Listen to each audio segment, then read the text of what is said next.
23. I have to look that one up. Yeah. When it gets up there, it's hard to remember. Just like old age. Why do you say single digits is easier to remember than after it passes 20? I don't know. Well, we have several in the bank, so it's like hard to keep track of Maybe. what's published, what's pending, and what's the next number. Yeah, I don't know. Okay, so the topic, it kind of originated from a multitude of things. But I'm like, okay, well, one, it's a lighter topic. Lately, our topics have been very heavy. So I figured we need something lighter. And then on our own, we guess we have been discussing a lot of heavy stuff too. Yeah. So we need something. Although I don't know how light it will be in the end. But I don't actually have a way to, like, there's not a one word to summarize this with, except that the topic is how, based on social norms and how we're raised, we turn off the idea of like magic or spirit or unknown or ghost or anything that is in the woo realm out there. Supernatural, sure, but paranormal. Yeah, and I was thinking about it yesterday when we were watching True Detectives, right? In the show, right? There's the natives, who believe in all. Season 4. Yeah, season 4 of the True Detectives, which is a show like a murder mystery. Sure, it's like Is it? like a detectives researching a murder. Detectives crime type show. Yeah, Which I guess we don't watch a lot of that type of genre. no, but this one's interesting. Yeah. And this was very different from the first 3 seasons. Yeah, well, no, the first they all of them touched on like spirituality, right? Like in the first season, I think we brought in True Detectives a lot. Yeah, the first season there was a bit. I'm trying to remember. Yeah, because Matthew McConaughey was spiritually aware, but a cynic. Yeah, and Woody Harrelson's character was a Christian, but not a very good one, I guess. Maybe like a militant Christian, but thus closed off to any other ideas. Almost, at least to begin with, like that was the beginning of a relationship, and then it morphed into something else. That was the whole point of the show. And then I guess this one we're watching, which is they're still coming out like episode a week, but it has natives, and in this case, it's supposed to be Alaskan natives, and they believe in all these legends and all these folklore and tales of supernatural, of spiritual. Yeah, up there, like seeing a dead relative is like a normal thing, is how it's portrayed in that. Yeah. And then there's a relationship between land and people, right? Water and people. There's a lot of respect for nature, respect for the land, respect for the animals. Yeah, right. And so they're trying to portray that in the show, but that is the case with all Native American cultures. Yeah. And then of course there's the other part is the non-natives, and then how closed off some of them are to the idea of anything supernatural. Yeah. And so the idea with natives at all times, it seems like all Native American cultures, or just native cultures like Aborigines in Australia, and you can almost look at the Egyptians, ancient Egyptians, as the natives, right? And you can look at gypsies, for example, in Ukraine, right? They are more in touch with the land and more in touch with the spirit than your average Ukrainian would be. Sure. I mean, there's all the natives of North America and South America. I don't know. Does Europe have natives? They do. We're just not familiar with the cultures, right? When we went, I mean, all that and African natives too. When we went to Iceland, and their whole folklore about the troll people and the fairy people, right? Yeah. And there's not. I don't know what the classified would be of the natives there. They're not really native in the sense that they look different. At least I don't know. But all people, some people, right? If they do believe in the supernatural or the magic realm or whatever you want to call it, they believe in trolls and they believe in fairies and believe in what's the middle ones? Not the big ones. Dwarves, elves, maybe, or elves. Yeah. Yeah. And so, at some point, I thought I read stories as a child that were of magic nature, and you can believe it as a story, as a fairy tale, but then sooner or later you don't. Yeah. Or at all points, your parents might have not even exposed you to the idea of supernatural. Right. Or which is a really wide topic. A lot of things could fit into that. yeah, but what I wanted to maybe approach it from is what it means and how is your life lived when you're open to that, or when you actually acknowledge that as a possible truth, like the difference between believing that as a folklore tale and then brushing off as like, oh, everybody who sees a ghost is just making shit up, Right. which is the way you were. Sure. And then actually believing it and what that means. Right. Like what, and then realistically, I think maybe at the end, the topic is, what does it mean to limit yourself by not believing? Because I actually think that. Yeah. Right. That if we design our reality based on our perception and our beliefs, right, then how much of our reality is limited in perception, and then the actual reality, manifested reality, by the fact that we don't believe in this whole other realm or whole other situation or whole other possibility of things. And it kind of extends on the topic of the one where we discussed the quote that I channeled at night, right? Believing, feeling, and seeing. What is that difference? Yeah. And where does it lead you? Yeah. I think I mentioned on the podcast before, and I think it was Alan Watts who said, you can, I'm paraphrasing, you can live your life in two different ways. That nothing is a miracle, or you can live your life believing that everything is a miracle. And living your life believing everything is a miracle is a lot more fun, if nothing else. Can you prove one? Can you prove the other? I don't know that you can, but you can make the conscious choice that, well, I'm going to be open to this, and it's a lot more fun. It's a lot more interesting and fun and whimsical. Yeah. Yeah. But are you believing in it as a whimsy and fun, or you actually believe in it?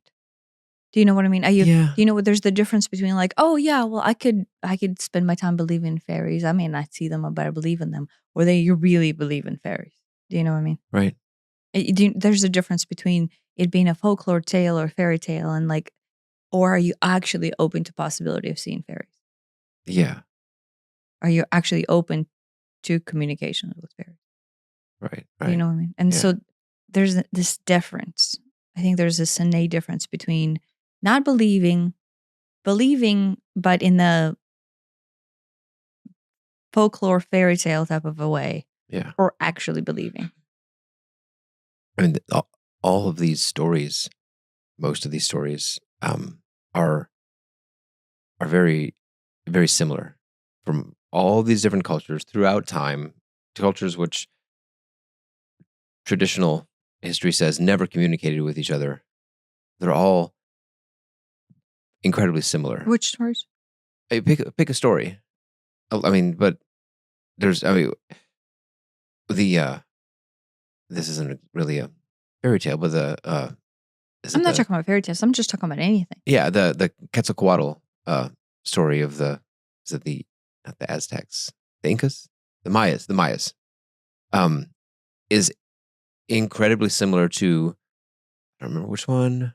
Is it the Egyptians? Osiris? Story of Osiris? Yeah. And I think a third one. Well, Jesus. Yeah, but these all predate Jesus a lot. Yeah, but there's a very big theory. That's the second thing. The story of Jesus is almost identical to the story of Osiris. Mm-hmm. But there was communication between Egypt and Rome at that point. But traditional archaeology says yeah, ancient Egyptians never talked to ancient Mayans. Never happened. Never happened. And yet these stories are really, really close. Really close. Dangerously close. And, they came over on, some sort of boat thing, and they had 7 helper sages, and there was always the wife or the woman. And there's a lot of these similarities. I don't think that's a coincidence. And I don't know that can even be ascribed just to some sort of collective consciousness type of thing either. I think there's something tangible to that. That's not fairies per se. That's like a No, the reason why I say But fairies that's is fairies is, yeah. but any, Fairies is easy to dismiss. Easier for a adult to dismiss than But then again, okay, well, Quetzalcoatl, the feathered serpent god, well, it sounds ridiculous. we look at all But the ancient stories, all these mythologies, as folklore tales, right? Like, oh, they didn't actually believe that this guy was a feathered serpent. But we take those mythologies from the Bible as true, or at least mostly true. We do. Most Christians do. Most Muslims do, I imagine. Most Jews probably. Oh, yes. Moses literally went on the mountain and literally talked to a burning bush and literally came down with the stone tablets. I assume. And Jesus literally walked on water, and Jesus literally rose Lazarus from the dead and literally fed a bunch of people with, was it 2 fish and 5 loaves of bread or whatever? Yeah. Which are, you could word it as miracles, you could word it as fairy tales, Or magic. or magic, right? Yeah. So we're like, as a culture, we're like, okay, well, I don't believe in this, supernatural being who knows if I'm good or knows if I'm bad and kind of watches me all the time. And, if I'm good, I'll get rewarded. And if I'm bad, I'll be punished. I don't believe in the one called Santa Claus, but I do believe in the one called Jesus. Even though that's kind of the same description. Yeah. Which I've always found kind of interesting, that people will suspend their quote rational belief for this one case, for their religion, but not for anything else. How much of it is just a social rhetoric, a social norm, right? How much Right. of it is people actually have personal experience, right? Supernatural experience, magical experience, unexplainable experiences. Right. But one, instead of sharing those experiences, they recognize, oh, guess what? Through social norm, I'll be identified as crazy. Yeah. Or and no one will believe me. Right. We watched the documentary on the Rudolf Steiner, right? And in his poetry, he said, how many years can I spend not sharing my truth, or like not sharing what I'm seeing, or not sharing what, Yeah. right? And so basically, in his case, I don't know how many people are actually fans of Rudolf Steiner these days. Sounds like he was not a popular guy, or still not is. But here's a man who is receiving information, who is having supernatural experiences, and now we have what enormous volume of books from him. We remember when we saw that library? Yeah, I mean, hundreds of books. By I mean, some Rudolf of them are in German, and some of them are like, transcriptions of his lectures and whatever, but it's hundreds. It filled several, not shelves, but several book, what are they called? cases. Bookcases.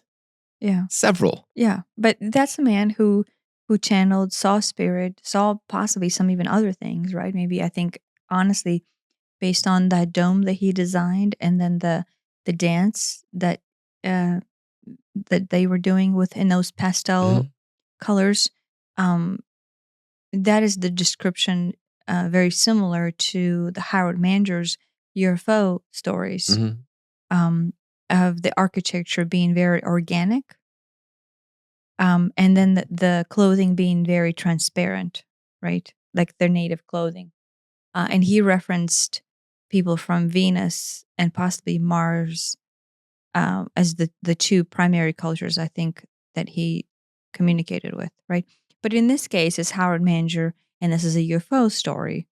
But in Rudolf Steiner's case, it's, he never, I don't know if he actually, for all I know, the only thing I know about him is the documentary that we watched. So maybe he did disclose who he thought he was communicating with. Right. Right. But what I'm saying is maybe the more important part is, or an aspect to look at it in this with, how much are we shutting ourselves off from incredible knowledge, incredible information? And I'm not saying we should be striving to, like, oh, I got to get all the knowledge and I got to get all information, right? But just incredible experience and understanding, and heck, if nothing else, relation with another culture or relation with another species or even planet by what would be the right word here? Allowing. Yeah, not allowing, but in fact, we're suppressing. We're doing the opposite. It's not even that we're not allowing, where you're going Actively suppressing. like actively disallowing. Yeah. Right. It's not that like, oh yeah, well, it might be, it might not be. I don't know. No, it's a no. Mm. Right. Oh, guess what? Channeling is crazy. Seeing ghosts is crazy. Having communications with Martians, which Tesla admitted to, Nikola Tesla, not car Tesla, in his later years, right? Why Tesla at the end basically became shunned was because he started to actually verbalize where he's getting this information from. Yeah. And then the second it came out that, oh, look, this dude actually believes that he talks to people from Mars, then he became crazy. Right. But he stuck to his story, Yeah. and so died being marked as a crazy dude. No one these days walks around talking about that part of his life, that he died, being shunned and classified as crazy. And now all of a sudden it's cool to believe in Tesla and whatever, right? But what was the treatment of the humanity when somebody speaks their truth? Not the truth that would help them to receive free electricity, right? Not the truth that is giving them free electricity from his design of the generators in Niagara Falls, because that's all good and great. We'll take that part from him. But this other part that actually made him give you the electricity from Niagara Falls, yeah, he's crazy. Yeah. I mean, either you believe that there is zero supernatural anything, zero unexplained. I don't even want to say unexplainable because you could explain it like that. Zero things that defy conventional science. Yes, there's no channeling, there's no aliens, there's no fairies, there's no ghosts, there's no astral projection or telepathy or clairvoyance or any of that stuff. There's none of it. Or you allow that has happened. Maybe it still does happen, but at least one person in the history of people has been able to do that. Maybe you allow Jesus to have done it. Maybe you allow, Adam and Eve to have done it. I don't know. But if it's possible, then it's possible. And then why wouldn't anybody be able to maybe cultivate that ability? And if nobody does it, if it's never been done and nobody can do it because it doesn't exist, then this is a giant, basically what you're saying is it's a giant hoax, and everybody who's ever said that they've seen something or they've received something is either fooling themselves or fooling you. Either lying to themselves about it because they don't know what they saw, or lying to you on purpose because they're just trying to steal your money. Yeah. But maybe my point is, instead of talking about the people who just don't believe it and then walk around trying to sell an alternative story, for those who are going, right. Okay, how much do I believe it? Right. Well, I mean, through my own personal experience, I believe it. Through your own personal experience, you believe it. Just regarding anything that we've watched or read from anybody else. Yeah, I'm not trying to go into confrontational. I'm just trying to go into the past and the objective. When you and I talked about things like that, and you didn't believe it. Yeah. Why? I thought everybody who was saying that was making it up, which You would be a really really big conspiracy, kind of. like on their own, like each person on their own Yeah, each decided to person's make like, it up. "Oh, I can make money or get famous or whatever if I, So it was like if I become cynical. a fortune teller and I can, I can read the people and I can read the crowds and I can, tell people what they want to hear." And I've seen some things where people who I do believe are charlatans are out there, and they're like, it's a name that starts with a J, and and they become so vague that in a crowd you're going to have a bunch of people who know someone who starts with a J. Is it a John or a John? No, it's a Joan. No, it's a James. Oh, James, there it is. And they just roll through names until they hit one, and I'm like, oh, okay, this feels really, really sketchy. Mm-hmm. So I'm not even talking about that. I don't. Those examples that I've seen, I don't believe that those are real. In the Yogananda book, he talks about they have this festival in India, at least used to back in the Yogananda days, where a whole bunch of sages descend on. He was from Calcutta, but this is where was the city that starts with V? Varanasi? Maybe Varanasi. And so a lot of people pilgrim to this city. I don't know if this still happens, but back in the Yogananda days, it did. And a whole bunch of sages, right, and rishis go there to like one, meet with like-minded people, and then two, kind of showcase to the world their skills, or right, it's like almost like a believe in festival kind of, but the entire Indian culture just believes in that, period, right? They're very open. I think all Hinduism believes in what we would call in America as magic, right? All their sages have amazing feats that they can do. And he said in his book, he did say that, it was obvious that some people were charlatans, and then they were doing for money and for attention and for, whatever, that maybe your approach of like Mhm. just, dishonest, being trying to continue to be dishonest, but again, out of a pain body, right? Like, oh, this might get me money, or this might make me feel good about myself because look how many people will think I'm worthy or good or whatever. Yeah. And he said, but there is actual true sages that had the skills, Yeah. and so he's like, so the festival is the mixture of the two, right? And it is, unless it is hard. And if you go there with an open heart, it is hard to tell the difference, right? My parents, I think you had a big problem with my parents. There's they would call a fortune teller based on the American um, Slang. slang, I guess. Is that slang? Um, and she would take large sums of money. Like, to me, that's still a large sum of money today to do this or to do that. And then, I would question her ethics, right? Yeah. Now, in her case, did I believe she did not have the skill set? And I would say, no, I think she did have it. I think she did have it. But did you need to charge this much for it and Right. pretend like you didn't and then had to burn it and all this? Those quantities of money, knowing that these people are literally poor and don't have the money. Right. And I would say that that is a charlatan move. And I'm Yeah. not trying to judge. It's hard for me to say this, not judging, knowing that my parents spent thousands of dollars on that. They feel taken advantage of Mhm. in that. Mhm. And I'm not saying that if you have this ability, you can't make a living from it. That is not what I'm saying. Yeah, no, right. And I struggled with that myself. But it feels like, I don't know.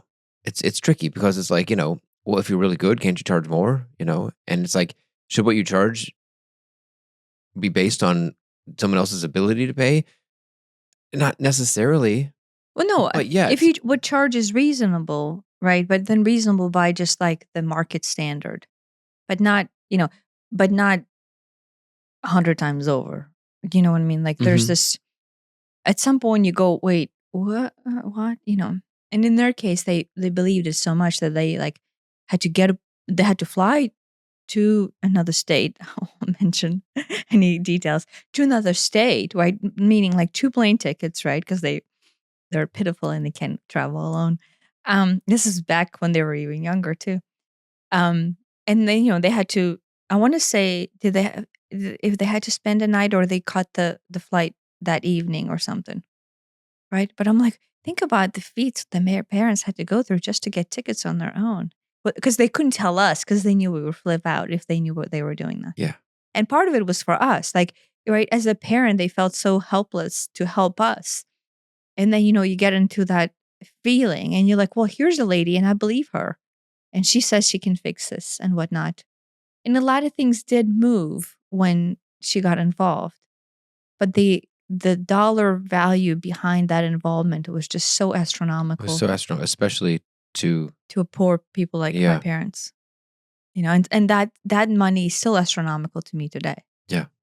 Right. And I hear of people completely emptying their bank accounts for, what you would say charlatans. So I do want to say that when I say believe in magic and believe in people or fortune Yeah. teller, psychics, or he can say they can do help energetically shift something for you to help you Yeah. or heal you. Like I actually think those people exist. Yeah. But you might want to shop around. Yeah. Right. I had someone reach out to me who was desperate for help, right? And he said, "Can you help me? Can you help me?" Right? And I could tell that this person is basically almost, I could have empathy because I can see him being my parents, right? Like you really want to help, right? And you're And for some people, that's when you're at your wit's end. You're like, what if I've done everything I can think of? Oh, I haven't tried a psychic. Let me try that. Yeah. So you're literally at your wit's end. Yeah. And I have people contact me who are wit's end, who in fact may not even believe in the psychic. Right. But like they'll try anything. At this point, I'll try anything. And in fact, if they believe in psychic and the psychic is telling them that they can fix this or help them at least, then they will pay whatever that psychic says. Yeah. And in this case, this guy disclosed to me that he paid thousands of dollars for someone to be helping him. And I'm like, again, I don't know the whole story, how much that person helped him or not. But what I can tell in this moment of just talking to him within the first 2 minutes is that he's so desperate, he will do anything and pay anything. And the only reason he's not paying me anything because he doesn't know about me, but I can see how somebody can see his situation, hook them in, and then sooner or later, a little bit of time, drain them of thousands of dollars. Sure. Which I just... That was not necessarily the subject I wanted to talk about. No, but that just like... No, that's killing me. That's killing me. That's just a dagger to the heart to me. Yeah, and I can see my parents and I can see my own desperateness maybe that's in that. maybe that's what makes it feel worse, is because of that personal history of it. Well, no, what makes it feel worse? But it's always been like it's always felt like a taken advantage of situation, and people get taken advantage of all the time in all kinds of ways. This is not exclusive to psychics. You get taken advantage of at the used car dealership, right? You get taken advantage of at your work. All day, every day, people are taken advantage of. Right. It's just this one. No, you know why this one? Because when you're going to buy a car, you're not desperate and you're wit's end, and you're quite literally... You might be. Maybe, but let's be honest, for the most part, when you're going to a psychic, like to me, that is so sacred. Yeah. I'm going to get emotional about this. I don't know why. Maybe because I'm seeing my parents in this and myself in this. Just feeling desperate. You really need help. You need help. And then what you're actually reaching for is divine. Yeah. Right? You're reaching for connection with the divine. Okay, I'm going to try to change the subject because I'm going to start crying. But I mean, maybe you've tried the priest. Maybe you've tried. That's the same thing. That is the divine, right? And hopefully the priest isn't gonna go, hey, for a donation, I might be able to make this happen. I would hope they have moral code. No, but a psychic, right? There's this weird place. It's a weird dynamic because it's they're not morally obligated to ethics if they are a charlatan, but at the same time they do carry a connection to divine. Right. And so at which point does your pain body override the connection to divine, and then you decide to use this connection for personal gain? Right. An immoral action of but realize they're doing it not because they need thousands of dollars, because they are in a situation where that desperation, that pain body, their own pain body of being human overrides their divine. Spark. They're using the divine spark for to feed their To exploit people. to exploit the people, but then to feed their to fill that hole of their own pain and trauma inside, right? Yeah. Do you know what I mean? I do. And so I can see the compassion in them. They are still human. But that moral code, it might be jeopardized if you're living in pain body.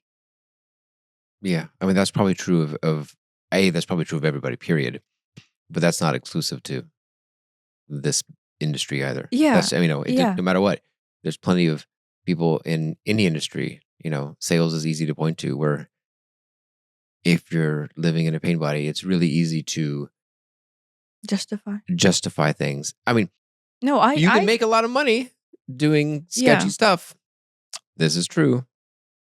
But time to do some sketchy shit. Sketchy shit. Hope I get away with it. Do that day. I love that song. Yeah. It's a dog, right? It's like a meme. A meme, yeah. And he has a disorder, like some sort of neurological disorder where he walks funny. And so that song is always, maybe you could put it up. It's so cute. Always linked to this one dog. And it's just I find this the cutest thing. To me, there's a moral question whether or not you want to abuse your neurologically neurologically deformed dog for memeing. But at the same time, I don't think he cares, maybe. But if it brings a smile to someone's face, maybe that's worth it. I don't know. Is that a justification for moral behavior? I have noticed my jokes have been like on the risque side lately. A little darker? Little more politically incorrect? No, not politically incorrect. A little more nuanced. And I'm like, I don't know why this humor changed. The line of humor changed. I'm like, but it's really funny. And I'm noticing I'm dragging Annabelle into it and Aiden into it and you into it. And I'm like, I'm taking everyone down some weird path. I mean, me too. I mean, we had someone over the other day, and I'm like, I'm making jokes that I wouldn't have made earlier. Yeah, I don't know. Maybe the concept borderline inappropriate. Yeah, I have no idea why, but like the filter behind the jokes is on the next level. I've noticed that. Like they just come right. The best jokes are the ones that just come out. But they're too funny to hold in. Right. I find it too funny to hold in. And I'm like, I cannot in my right mind not say it. And half the time I'm saying it and I don't even know what I'm saying, but it's funny. Yeah. And it's kind of edging. A lot of mine end up being dad jokes too. Yeah, you have a lot of dad jokes. You know the difference between a dad joke and a bad joke? The first letter.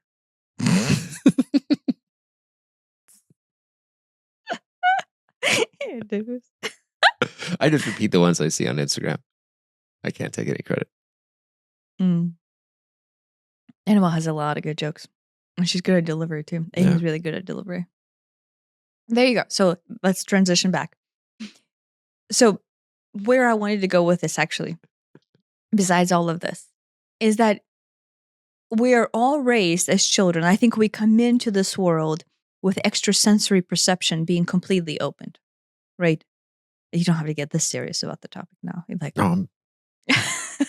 yeah, I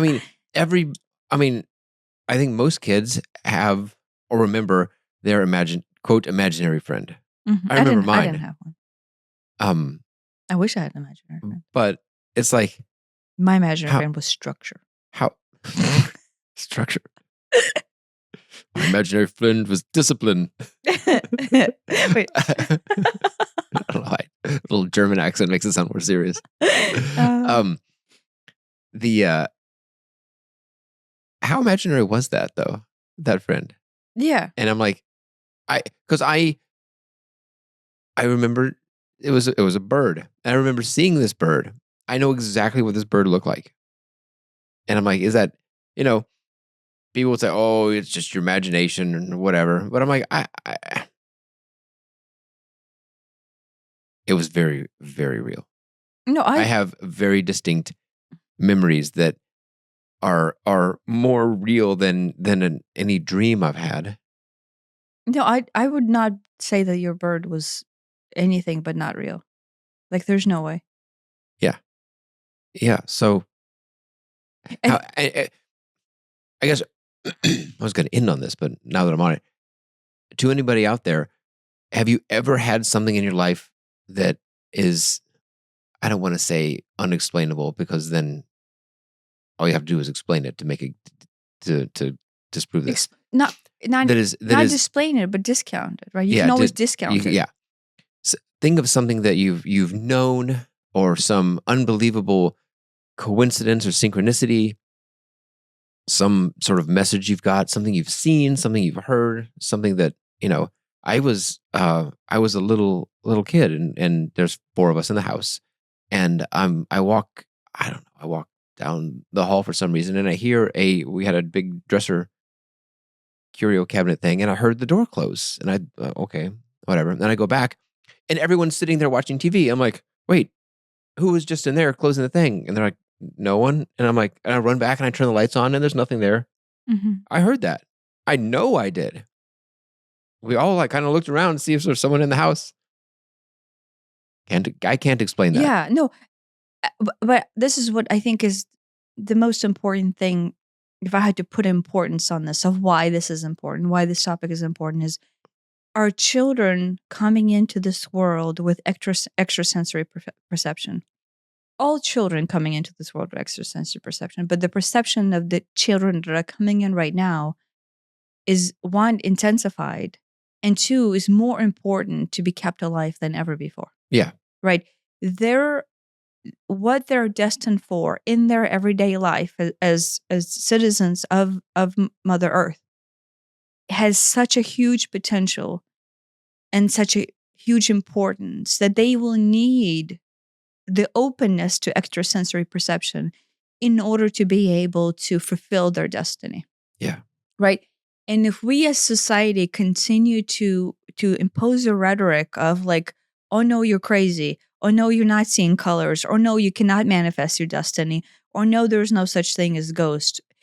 I say no such thing as ghost. Like, there's kids who are scared of ghost, and yes, you need to address why they should not be scared of ghost. And if there's kids who have ghosts that attack them, yes, then you need to go to a priest to exercise it, or to cleanse the space in order to only allow certain entities. And I know I'm getting into very subjective stuff here, but so yes, I do believe that you need to protect the children if they are experiencing something of the lower frequency that is bothering them. But at the same time, we need to not instill the rhetoric into our children that they're crazy, and believing in that is crazy. And, and then basically shut off this extrasensory power that they innately have, and in fact have for a very specific purpose on this planet. Yeah. Right. Where I was going was, if you can come up with one example in your life that opens this possibility of something beyond the hard 3D universe. Our chairs are not that hard. No, that was unsatisfying. Very, very, very China knock plastic. On that. Right. If you can, if there's one thing that opens that door, then the door is open. Mm-hmm. And now, what else inside that door? The possibilities could be endless. Yeah, but once you and I have started the open channel of communication, so many things come on board. Right. Right. The idea of a psychic power or extrasensory power has this mysticism around it, and maybe this is a good time to demystify it.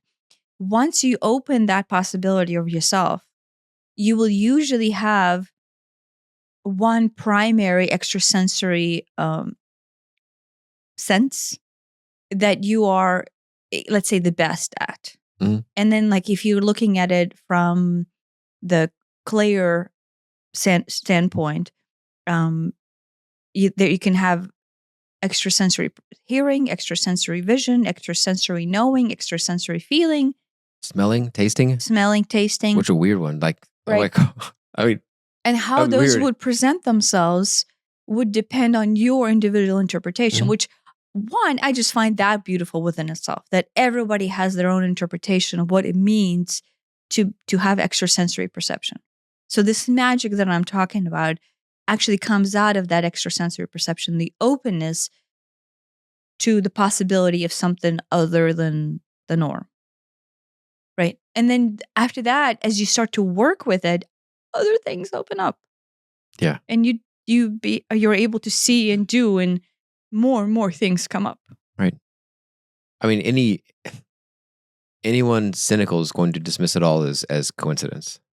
But there's all kinds of examples that Well, in our own in our own personal lives, let alone all the all the documented quote miracles from the Catholic Church. They're rigorous in this. They don't just go, oh yeah, sure, that's a miracle. They have you have to prove it. It has to be documented. It has to be all these witnesses. It has to be. There's a lot for it to be considered a miracle. But yeah, there are thousands of miracles going back to Jesus. Yeah, besides Jesus. In modern day. Yeah. In Autobiography of a Yogi, every chapter is basically another miracle that he witnesses. Yes. And I do not think Paramahansa Yogananda is the type of guy to just make stuff up. Yeah. That is just not him. These are things that he witnessed and other people witnessed. Yeah. And, I've been to a David Copperfield show, so I've seen stuff that I can't explain, but I don't think he's using supernatural powers to do it.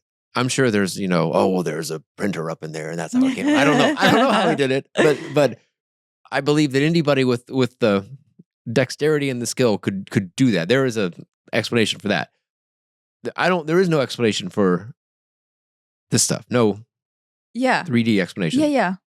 So I do believe that there are quote miracles in even to this day. Well, let's expand on that. So both of us read the yoga autobiography of Yogananda. I'm only halfway through. Okay. Well, but the premise, the whole point of the premise, and maybe I'll ruin it for people, but this is what he says, right?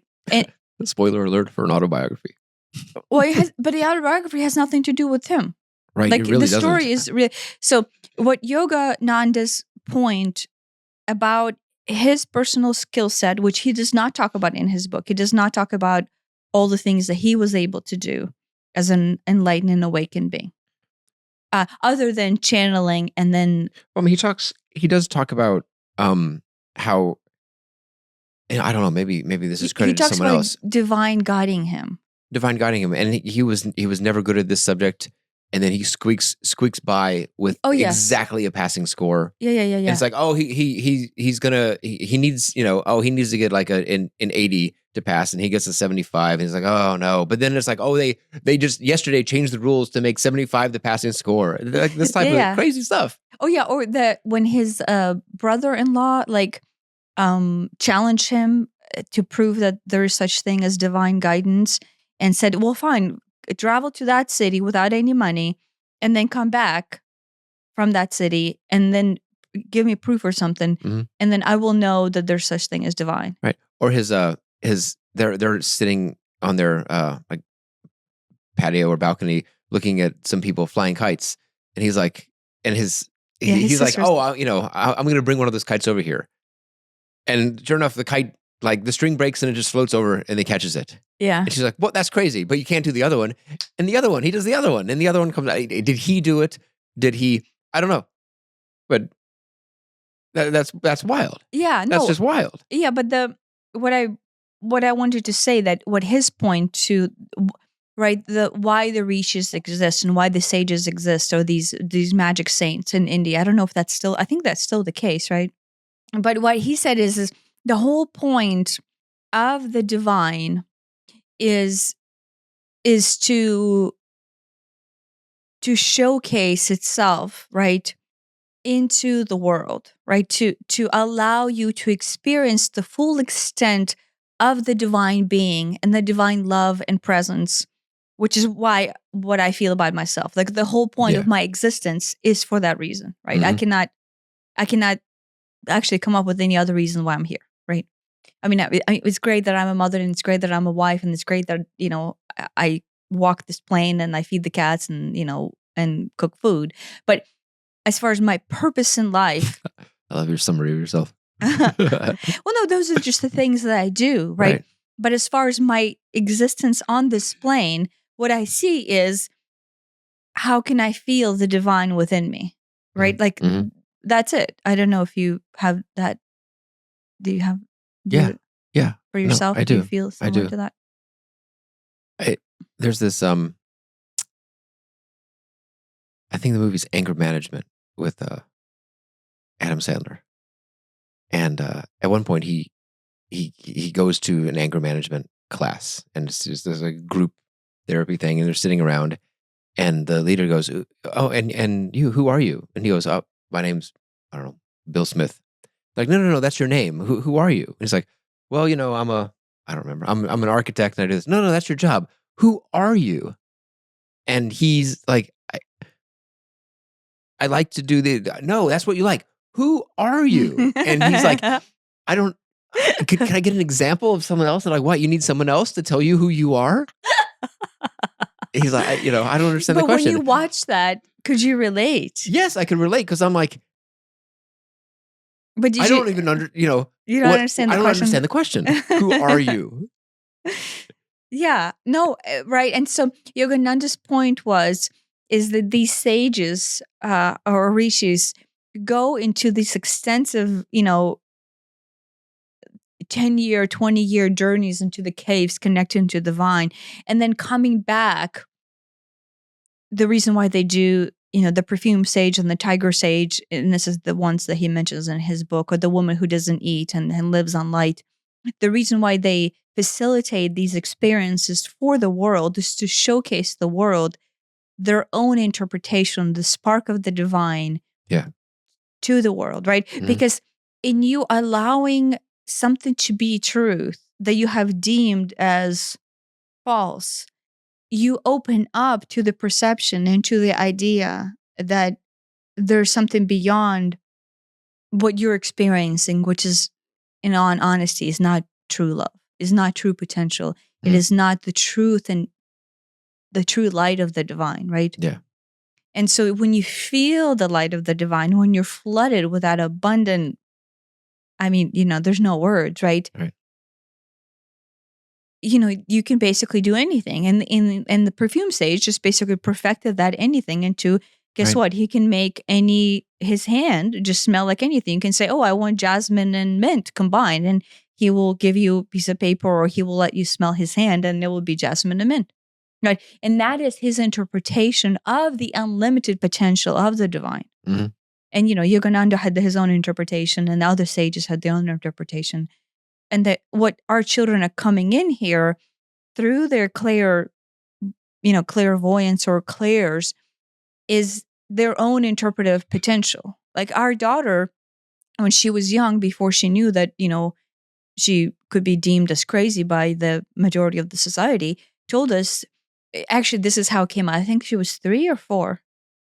And she said, Mom, why does somebody have a black stuff around him, black light around him? And I'm like, right, this, and so at this point, I'm possibly not on the spiritual awakening journey, right? And she's not familiar with the idea of an aura. Yeah, she's at just this not. age. Yeah, right. So this is in no way something that she would be able to go, oh, guess what? People see auras. I saw this on TV, so I'm gonna make it up. There's none of that. This is something. This is this is just straight honest. from her. Yeah. This is just honest, and she's honestly asking a question. She's like, why does this person have black around their body? Oh, wait, maybe the thing was, we were talking about who she likes. Like kids go through this thing like, oh, I like this person, but I don't like that person. And it's not like vicious. It's just their communication. And one of the statements why she might not like this person is because she sees black around them. and she doesn't like the black, right? She sees bright colors around everybody else, but this person has black and gray, and that is unsettling to her, right? I don't remember who that was. You'll have to tell me later. Yeah, I'll have to tell you later. And I am in shock, and I honestly don't know what to say, because one, let's be honest, still today, I don't actually understand why this person has gray and black around them. I do now from the pain body standpoint, because I believe your auric field and the colors of your auric field completely reflect the stuck energy that you have within you. And so your predominant emotional structure usually dictates how open your chakras or your auric field is. And then, black or gray is kind of like almost like having this cloud over your head. Although I did hear other people interpret it differently. But that is what it was, right? And so she's really happy and cheery around everybody else because she can see their colors, but she's just uncomfortable about the black. Yeah, and this is her interpretation of reality when she's 3. And in that point, I can either facilitate that and encourage it, or basically tell her she's crazy and no, there's no such thing as colors around people. And she's actually not seeing then this is all make-believe. Right. And that just shuts it off. Since then, she has asked me not to like push her into auric stuff. And I said, okay, that I won't, I'm not going to encourage it or ask you to read people's auras. But at the same time, I ask her not to shut that off. Just say, whenever you're ready, just have. Here's what people do, and I've heard of countless of stories about this. People have amazing skill sets, either into mediumship, communicating with the other realm, or into healing, or into, levitation, or whatever. But because they get scared and misunderstand it as children, and the parents basically want to protect them from this unknown, they say, oh no, you can't. Just shut it off. That's not true. Pretend it's not there. Pretend it's not there. Don't worry about it. Don't. And so because this is a gift of the divine's goal is not to have you live scared. And so what they will do is if you ask them, I no longer want to experience this as my truth, that is a sovereign statement. You have sovereignty, and you will basically just shut that skill off. But you can make that sovereign statement of, I don't want to experience this as my truth, and shut it off. Or you can say, can you please allow me to put it on the back burner, right? Or I'll only allow me to access this whenever I want to. And I make a statement into declaration of, I'm opening my senses of extrasensory perception in this moment, and then they will use them. And then after that, you almost go through a ritual to close it. Yeah. I mean, I when I was young, I could hear things and see things. Not a lot, but some. And I shut it off because that's just crazy stuff. And only in the last few years, now that I've been open to it, is it back, and it's back stronger than ever before. Mm-hmm. But you're open to it. Yeah. Right. To the point where now, I mean, I think anybody who has ever composed music, especially complicated music, has heard it in their head beforehand. And I'm not saying that in the sense that they have invented it in their head. I'm saying it was like beamed into their head. Because I hear music as if it's coming in my ears. Like there's like different types of hearing. I can like hear something, but I know it's not like a audible hearing. It's more like a subvocalized hearing. Yeah. There's plenty of that in it going on in my head. And sometimes that's music too. But this, it's like, it is literally as if there's a speaker here and it's coming into my head. Sometimes it's one ear, sometimes it's both. Completed, composed music, multiple instruments. And I'm like, I got to like get my recorder and record it because I'll lose it. Because it's like almost like a dream.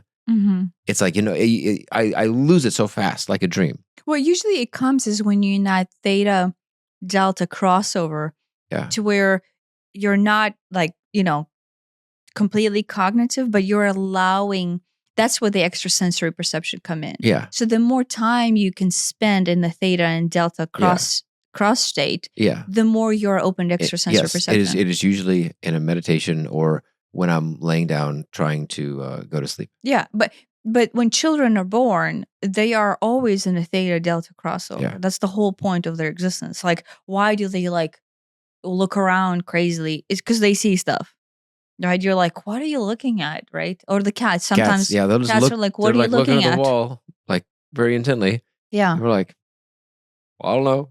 yeah, Something's there, maybe just not in our plane of existence. yeah. And so, if we allow ourselves to be open to what is not in our plane of existence, I'm not saying you should have a goal of extracting something out of it. I don't have a goal behind it, but what does Explore it it. mean? Yeah, what does it mean for you to be shut off from it? If the guidance is going to come, guidance is, spirits sometimes quite literally reach into the 3-dimensional space and send guidance in the 3D form. They have interfered like that with me. Yeah. But sometimes the guidance comes in the dream state, or sometimes the guidance come in extrasensory perception when you're in that theta delta realm, of just relaxed, either meditative or that pre-sleep or pre or post awake, kind of relaxed state of being, where your senses have not snapped in. You're not in the gamma, the everyday gamma. Beta, alpha, beta, The one. alpha and beta. There's no alpha. There's alpha. There's gamma. Gamma's like isn't gamma really high or really, really low? There's 2 gammas. So the Buddhist monks apparently, so the most people's gamma, which is the primary waking state. No, that's alpha. Oh, really? Yeah. And then beta is like the high functioning one. Oh, maybe beta. Maybe I'm talking about beta. I don't know. I'm confused. I always get confused with that chart. I know theta and delta right there at the bottom. I'm upset that, you would think it would just go alpha, beta, gamma, delta in the order of the alphabet, but it's not. And it's like, I don't think there is an alpha, is it? Is there an alpha? Yeah. Oh, maybe beta is everyday waking. No, I think alpha is everyday waking and beta is like high functioning, like you're focused intently on a task. Okay. Pretty sure. I do know there's 2 different phases of gamma. There is the functioning gamma, right? And then there is like the Buddhist monk gamma, where they basically go like what's that dude name? Like supernova monk. Whenever Western meditators brought in Buddhist monk when they were researching the phases of meditative and they're like, state. Brainwaves certainly can't go above, I don't know, 25 hertz, and they certainly can't go below 1 hertz. And the Buddhist monks are like, oh yeah, we can. And then I think they did 100 hertz, which is like, what? And then they did 0.1 or whatever, which is also they did not, scientists did not think this was humanly possible by a large margin. Yeah. And then these monks who had been meditating their whole life were like, oh yeah, we could do that. No problem. Yeah.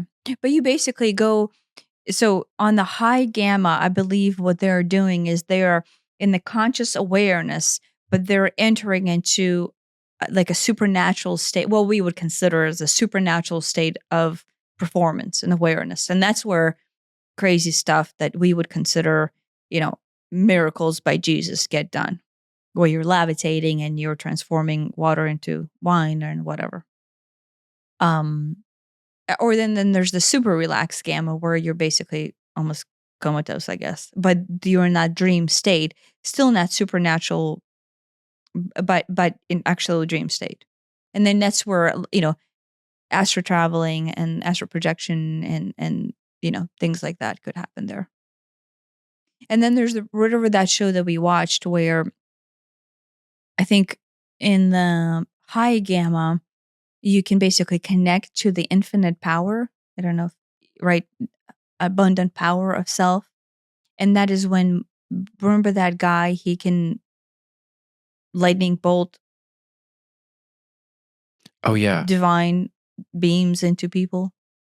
There's that comes out of that. Helena Blavatsky could do that too. She could lightning bolt zap people. I say lightning bolt, but basically zap with electricity. And then you're in that, you're entering into that supernatural realm, where you're electrocuting people. I used to play with that, and no, Aiden did not like it at all. And then I realized, oh wait, I can actually harm people, and so and then I heard of people actually having a heart attack because of that. So I think you've zapped me before. yeah, and I think I have tried to stop. I almost shut that off for myself because you don't know how much you can zap someone. My intent is not to zap. Sometimes I'm in plane and I just want to zap. But sometimes my intent is not to zap and I still zap. And I still don't know the difference. So it's like so there's a cautionary tale of how much you play with zapping people if you can't zap people. But that's just an interesting thing to do, right? Just I've in the past always heard them say approach it as a child's play. Yeah. Right. Like if you have extrasensory perception, instead of like, oh, I'm going to sit down and I'm going to discover new quantum theory here. Figure out the winning lottery tickets. Yeah. Oh yeah. See inside the Kremlin. I have people contact me about lottery tickets. Actually, no, I'm sorry. Not lottery tickets number, location. Where should I buy a lottery ticket? Where should I buy a lottery ticket? But that's an extent. Yeah, right. That's just a different extent. Right. Which since usually anytime I get a contact, it sends me on my own little journey where I get a message. Mm-hmm. And so that the universe will guide you in all kinds of ways. Maybe this would be the right time for me to share my crazy supernatural story of like how spirit could reach into the world and guide you. And not just my story, but that, we have heard other people, once you open yourself up and you actually talk to people around you who you would think would be completely closed-minded and unopened to the idea of supernatural, right? You'll be surprised how many people are actually, why, if they are not open, they're in denial. Right. They're like, similar to the position that you were in. They're like, oh, those people are just crazy. Right. Because I'm all left brain science and logic and whatever. Yeah. But if you are on that path of left brain science and logic, sooner or later, you actually cross over into the realm of divine. I don't even in my left brainiest point, I knew that there were things that were, obviously there are things that are unknown. That's easy. Right. But there are things that are unknowable, which is the interesting difference. It is we cannot know, right? And whether that's a limit, a physical limit of physics, or whether that's a more of a spiritual limit. But once there are things that are unknowable, that feels like that really opens up things to me. Like, so how so? I don't know. I've always felt this way, and I've never actually thought about it. Once I've accepted that there are things that are unknowable, I no longer have to go get a reason or an explanation behind it. And that just sort of opens up the possibility of it opens me up to not having to have an answer behind it. So now it's like, well, where does that music come from? I don't need to go, oh, well, the brain synapses are firing and it's this and that. I'm in a hypnagogic state from sleep or what, there's none of that anymore. I don't need to go try to find some sort of logical explanation for it. I can just leave it as not even, I don't know, but it's coming from elsewhere.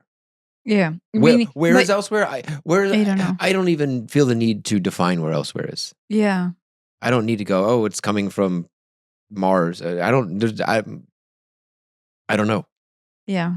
I don't know, and it doesn't even matter to me where it comes from. But I don't believe it's coming from me.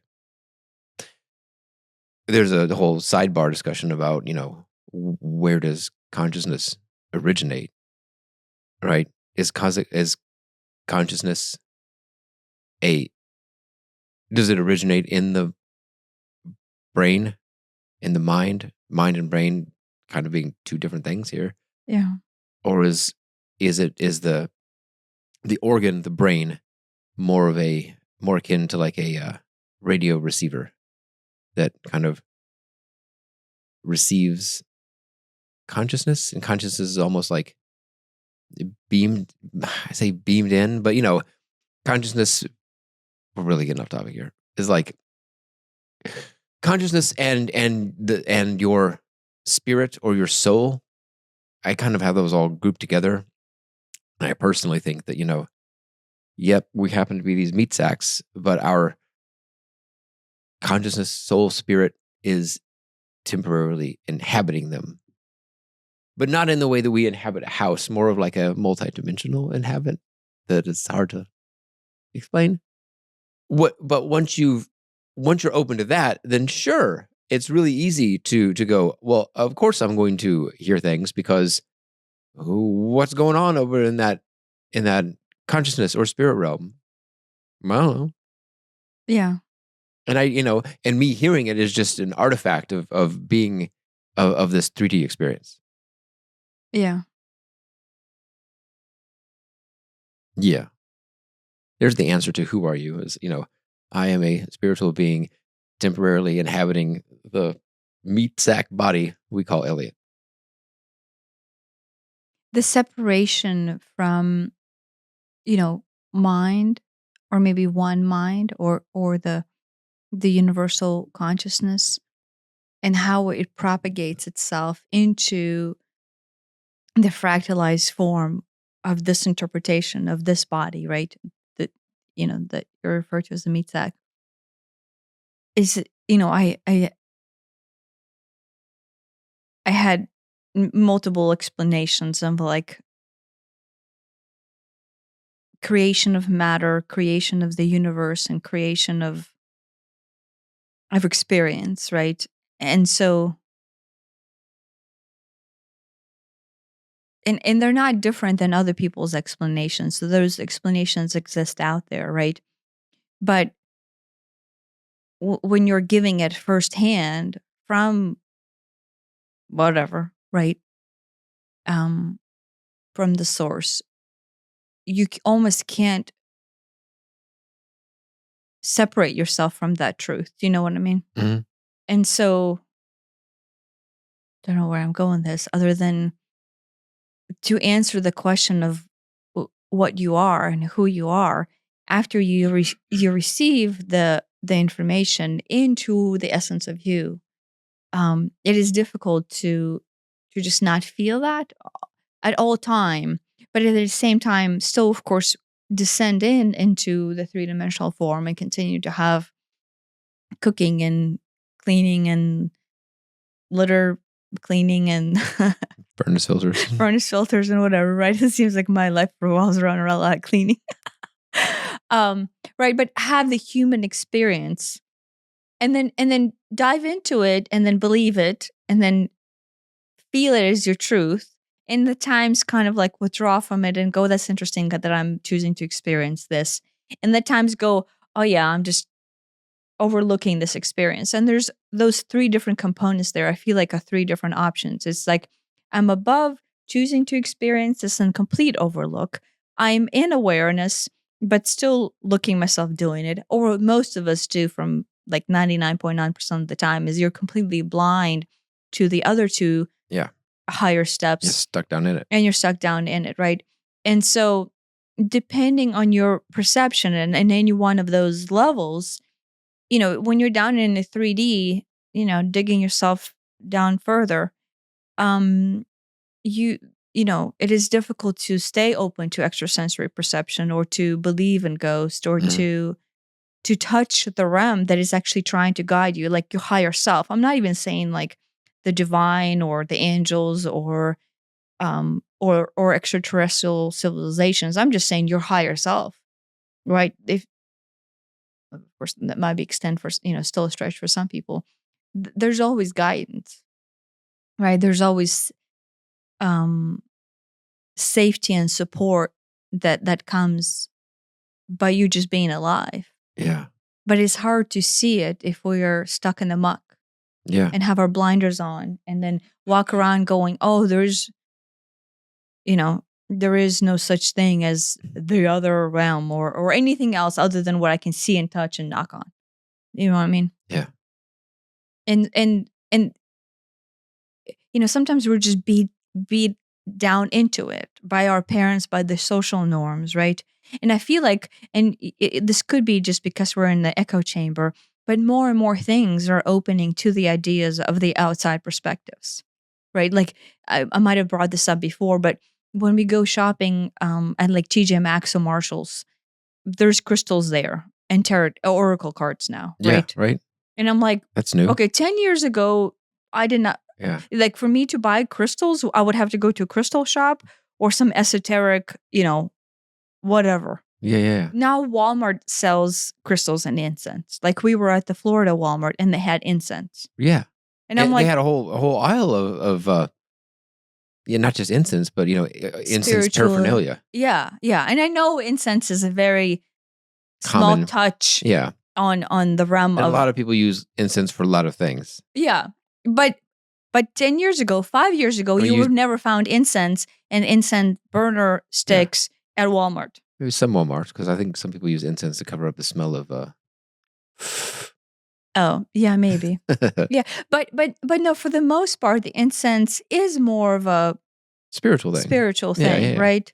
Like where sage is sold these days. I mean, heck, TJ Maxx selling oracle cards to me was like, that was something. wow. Right? Like not even so when we go to TJ Maxx's and Marshalls out west towards California and Arizona, that is way more prevalent in those stores. Yeah. The West is a lot more open to that. Yeah, but I noticed then the buyers for those stores are more likely to buy spiritual, items and paraphernalia than the ones here.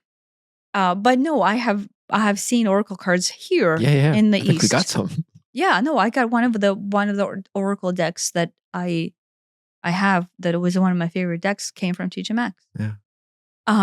Good deal if you can get it there. Yeah, it's usually half off. Although Hay House runs their half off sales, $10 a deck, and that's still a better deal. Yeah, that's the best deal. I guess if you can wait for one of those sales, that's the time to get it. Yeah, and you get like 2 of them, then you got free shipping. Yeah. So yeah, if anybody's looking for good price on oracle cards, we have found that to be the best price. If you can get that sale, I don't know how often. I'm sure they have scheduled for those sales. And another thing, right? Like oracle cards, right? You would think, okay, it's pieces of paper that somebody has typed up, possibly eons ago, depending on what deck you have. In no way is it applicable to you, right? Like when they typed that, that person wasn't thinking of you. You may not have been born yet. Yeah, and then some artist drew it, and then let's say Hay House printed it, and there's a million of them. Yeah, mass distributed in the millions, and yet, whenever you shuffle that deck and you ask for guidance or ask a specific question and try to receive intuitive intelligence guidance from it, it is so applicable. Right, and to the point where you can do this test yourself. Do that, get your guidance, and then pull the next card and see does that one apply in the same way? And they don't. Yeah, they don't. To me. Well, so I mean, with not with the intention of like I'm going to pull 3 and get a story, but more like give me one that does, and then give me one, and then I want one that doesn't, and it's intentionally say I want one that doesn't. I want if you want proof, if you want to test the oracle deck, have your intention. Please give me a card that applies and one that doesn't, and one doesn't, and you will see what it does. Yeah. So right, how can you dictate or understand the magic there? Right. Yeah, once you get on the spiritual path, that's another thing, is you'll just be guided towards specific items. Yeah, and away from some items that just don't serve you anymore. Yeah, and it's like, I used to have this, I don't know what, synthetic something, synthetic pillow, synthetic whatever, and it's like, it's just not working for me anymore. Yeah, or I think realistically, things will start to break. Have you noticed that? If things are no longer serving their good and they could break, they just break. And that's like another sign from the higher guidance. Okay, you're not even supposed to have this in your life. Right. So I mean, because everything does have energy and signature to it, and so once you open yourself up, things will adjust themselves in a very unique way. of how adjustment works. Things won't happen for you for a specific reason, and things will happen to you for a specific reason. And on the hindsight, right, like we've talked about this, when things are not happening to you, you might actually be upset. You're like, oh, I want that to happen, and they're not happening. Oh my gosh, the last few years are littered with things that we wanted to happen or didn't want to happen, and it did in the way that we didn't want. And then weeks or months later, we're like, oh my God, thank goodness that went the way it did instead of the way we wanted. Mm-hmm. Because something bigger that we didn't see would have been prevented had we bought that car, got that loan, whatever. Yeah, like actually 3D stuff. We're not talking about spiritual stuff. 3D stuff. Right. We were trying to refinance the house because that seemed like a good idea, and the rates were at the time what I thought were good, and we were at, I don't remember, but it would have been 2% off of wherever we were, and that's okay, we'll refinance the house, we'll save X dollars per month. Okay, yeah, and then it all fell through, and we couldn't refinance it. We did a lot of work. It's the real pain to go through this, and you have to all these documents and prove all this stuff, and we work for ourselves, which only complicates it. And banks don't like people who work for themselves. You want to come to mine? Because it's like, I don't know. If you have a regular job where one person can fire you, we love it because you have this one form and it's got all your money on it. And ours are just complicated. Anyway, it fell through, and we're just like, oh no. And then like a year and a half later, the rates bottom out, and I think we refinanced probably on the day that they were at the lowest ever, or we locked the rate in, and oh my gosh, it's so much better the way it worked out than the way we originally wanted to work out. Like miraculous level stuff. Yeah, but we could have never foreseen that. Right. And at the time, you and I were devastated. My mom, who's actually more, at times more spiritually open than we are, at the time said, well, maybe it's for a greater reason. Yeah. And I'm like, I paused. I'm like, she might be right. Right. And it took my mom saying that to me. Yeah. For me to actually calm down. Yeah. Yeah. But at the time, I think the reason why, we were really gung-ho about it. And then in fact, we were supposed to be gung-ho about it, and it was supposed to fall through, but both were supposed to happen, because the reason why we remodeled our basement in a 2-week period was because we were going to have an appraisal come in, because you can't get you can't refinance your house without an appraisal, right? And so we basically, we're not going to remodel our basement. And it was not in the best condition. It was destroyed because of our elderly cat who had recently passed. Yeah. But so we basically had intention to redo the basement all along, not like complete remodel, but just, repaint, change the carpet and, just the cosmetic stuff like that. But we were basically being lazy. Yeah. And living in, filth. Okay. It was really bad. That carpet was really bad. There was a lot of just junk. Well, the carpet was bad when we moved in. And then the carpet wasn't great when we moved in, but then our cat just peed it up. Yeah, our cat, I don't know why, was refusing to use the litter box. Could have had something to do with you chasing it with a broom out of a litter box, though. Maybe. I think the trauma came not with me chasing him with a broom.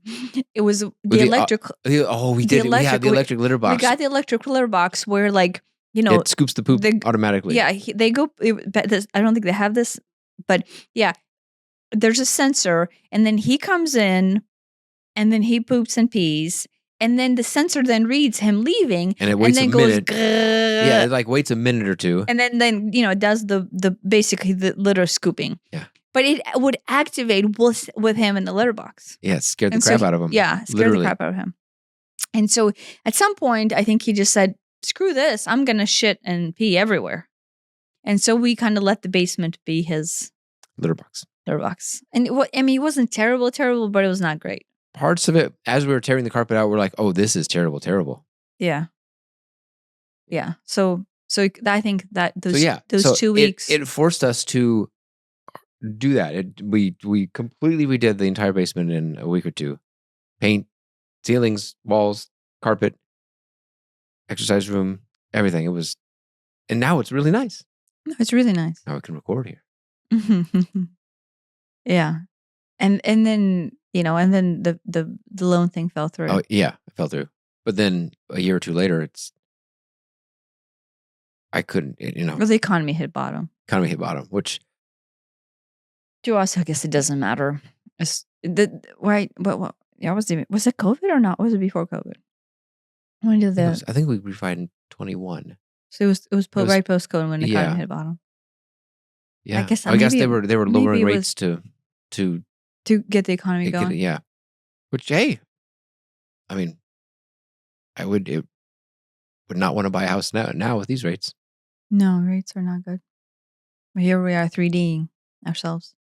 But yeah, but the magic behind the magic is that you do not have to understand or know the future in order to follow the highest road, or highest path, or have things happen or not happen in the best interest.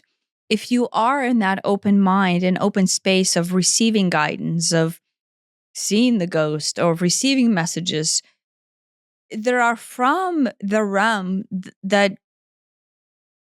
I know this is going to get even more esoteric, there is no such thing as the past and the future. Thus, all knowledge and all best course of action and outcome exist in the now.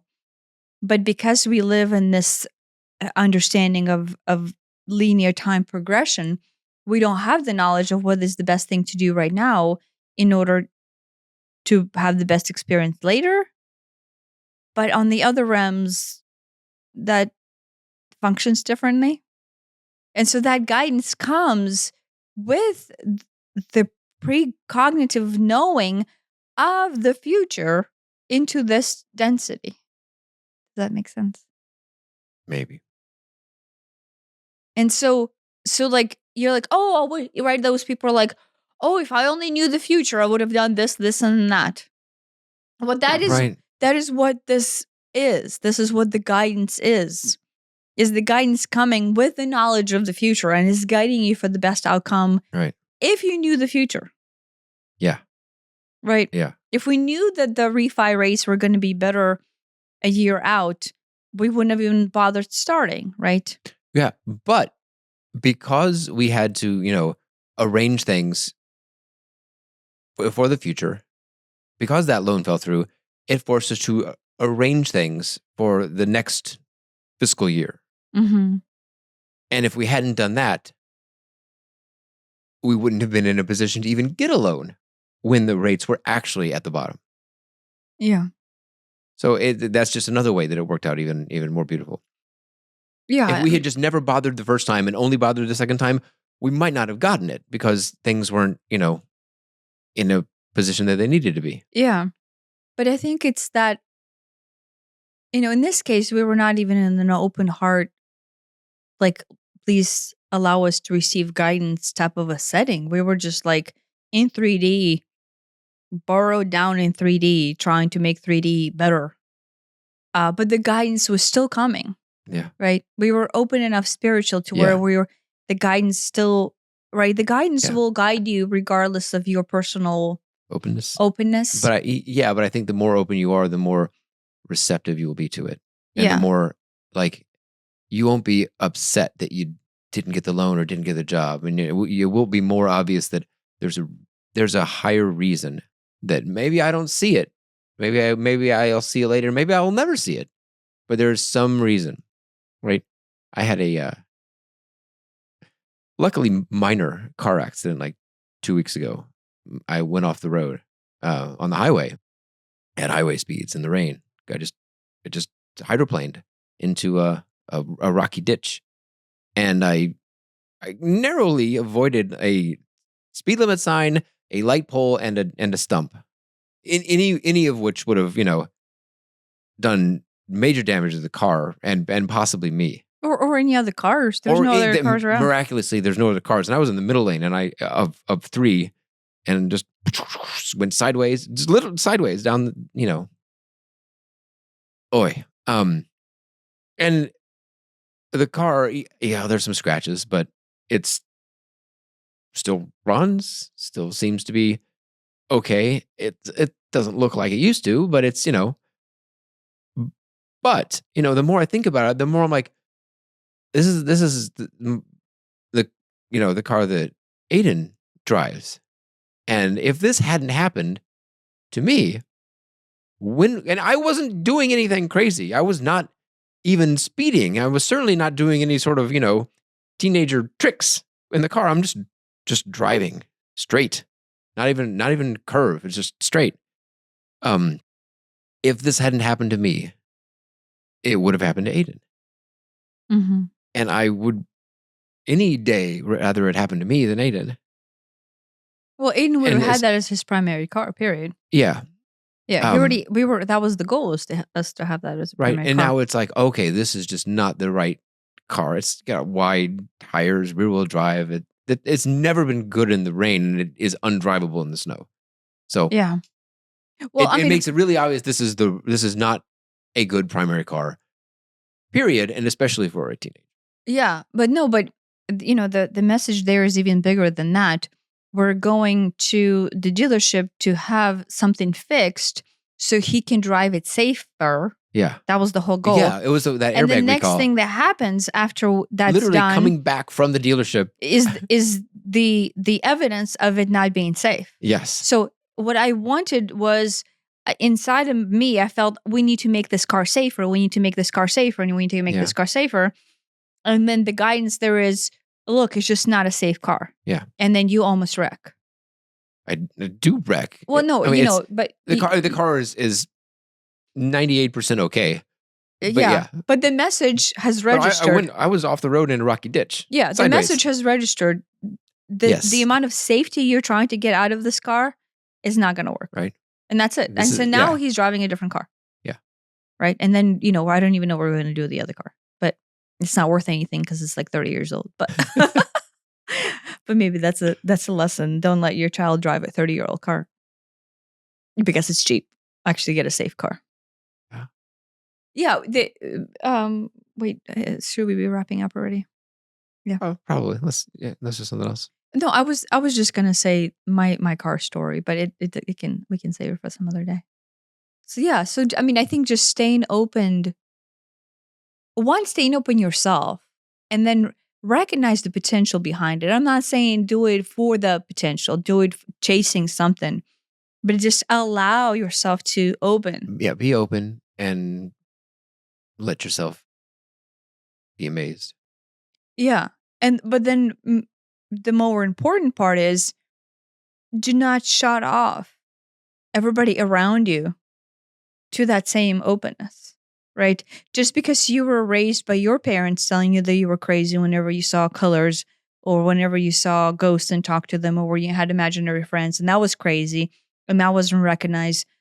Recognize that is not something they need to transfer over further into generations and generations and generations. Yeah. One, the world is different, right? Like TJ Maxx is selling crystals and oracle cards. So just realize that is already acceptable in this society, or more bigger percentage of society than not. Yeah. The people who pull oracle cards that I force on to them are amazed. Who are not oracle card people are like, how did this work? It just works. You don't have to believe it. It just works. But one, stay open yourself. And then two, allow those around you to just have their truth. Yeah. Yeah. Nothing else. Sums it up. Yeah. Thanks for listening. Thank you.